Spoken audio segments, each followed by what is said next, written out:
Important topics की quick revision series में आप सभी लोगों का स्वागत है।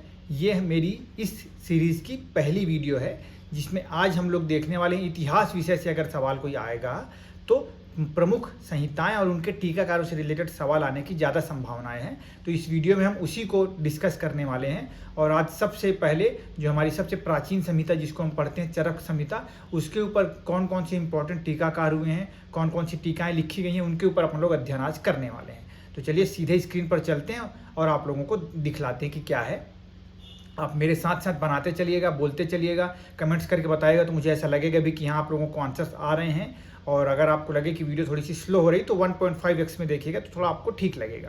तो चलिए अपन बिना किसी देरी के चरक संहिता के प्रमुख टीकाकार स्टार्ट करते हैं। चलिए स्क्रीन पर दिख रहा है आपको चरक संहिता, प्रमुख टीकाएं और उनके टीकाकार। तो बेसिकली सबसे पहला सवाल जो देगा वो ये है कि चरक संहिता के ऊपर प्रथम टीका कौन सी लिखी गई है। तो उसका नाम है चरक न्यास। कौन से काल में लिखी गई है? 6वीं सदी में। इनके टीकाकार कौन है? भट्टार हरिश्चंद्र।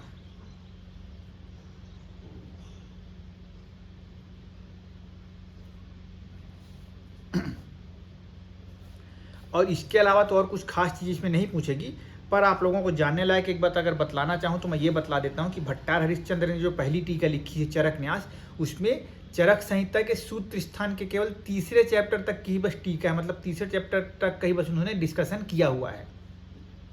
सेकेंड पॉइंट अपन देखते हैं दूसरी टीका कौन सी लिखी गई है। तो दूसरी टीका का नाम है चरक पंजिका। इसका काल हो गया 7वीं सदी। राइटर हैं स्वामी कुमार।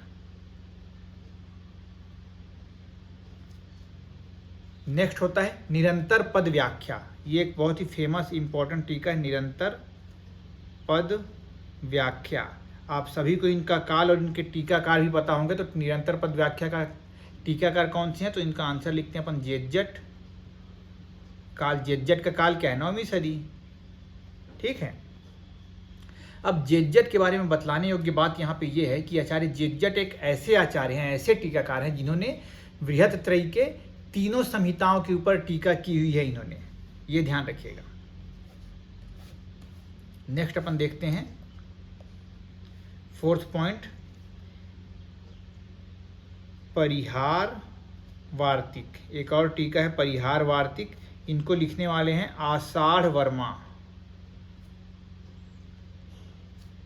इनका काल भी है 9वीं सदी। नेक्स्ट हम देखते हैं, नेक्स्ट टीका है बृहत तंत्र प्रदीप।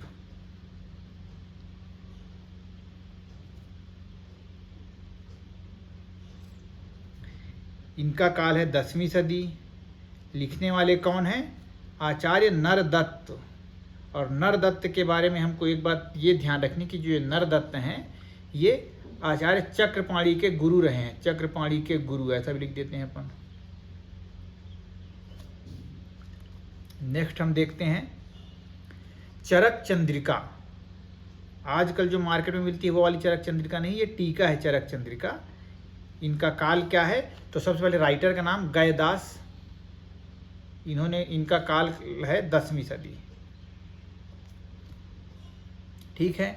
अब गयदास के बारे में एक पॉइंट और यहीं पे मैं आप लोगों को बतला देना चाहूँगा कि आचार्य गयदास ने चरक संहिता पर चरक चंद्रिका तो लिखी ही है, ऐसे ही सुश्रुत संहिता पर इन्होंने न्याय चंद्रिका या बृहत पंजिका नाम की भी टीका लिखी है। सुश्रुत पर न्याय चंद्रिका या फिर इसी को बृहत पंजिका भी बोलते हैं। पंजिका है, सॉरी पंजिका। ठीक है। तो आचार्य गयदास की ही लिखी हुई ये रचना है। पर स्पेसिफिकली भी हम चरक की बात करें तो चरक पे ही रहते हैं वापस से। तो गयदास ने चरक चंद्रिका लिखी है, 10वीं सदी उनका काल है। नेक्स्ट हम देखते हैं 7वें नंबर की बुक कौन सी है हमारी? चरक भाष्य। ये 11वीं सदी की बुक है। राइटर हैं इसके श्री कृष्ण वैद्य।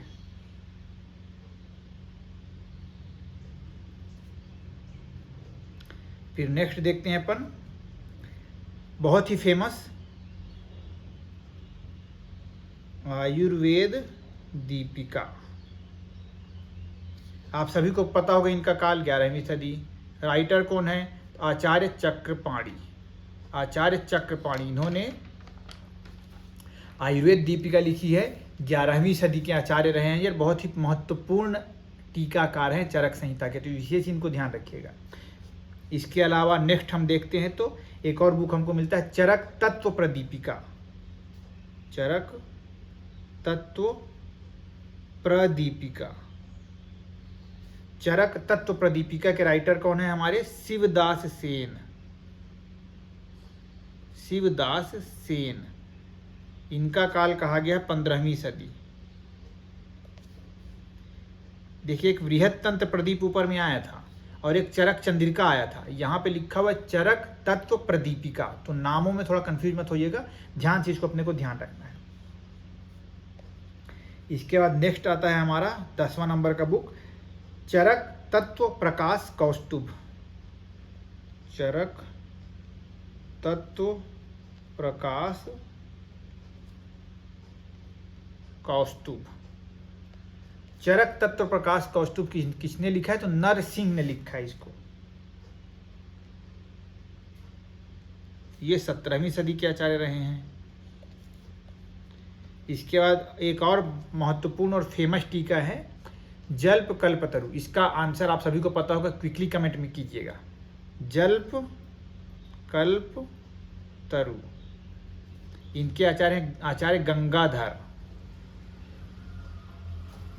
गंगाधर जी का काल कहा गया है 19वीं सदी।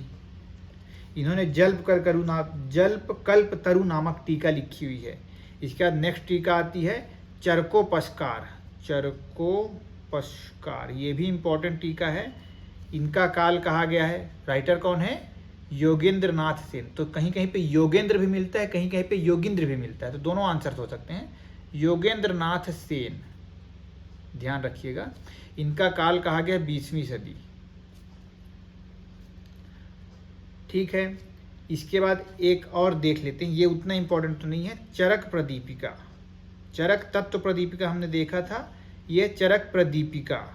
तो चरक प्रदीपिका के लेखक हैं, मतलब राइटर हैं, ये भी 20वीं सदी के ही हैं, ज्योतिष चंद्र सरस्वती। ज्योतिष चंद्र सरस्वती।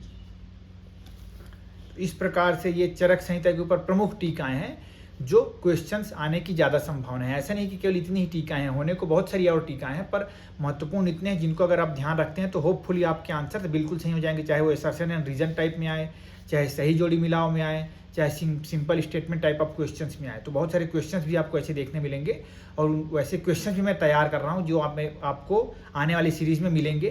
तो इस प्रकार की यूजफुल वीडियोज़ देखते रहिए और लगातार मेरे साथ बने रहिए। Stay connected and thank you so much.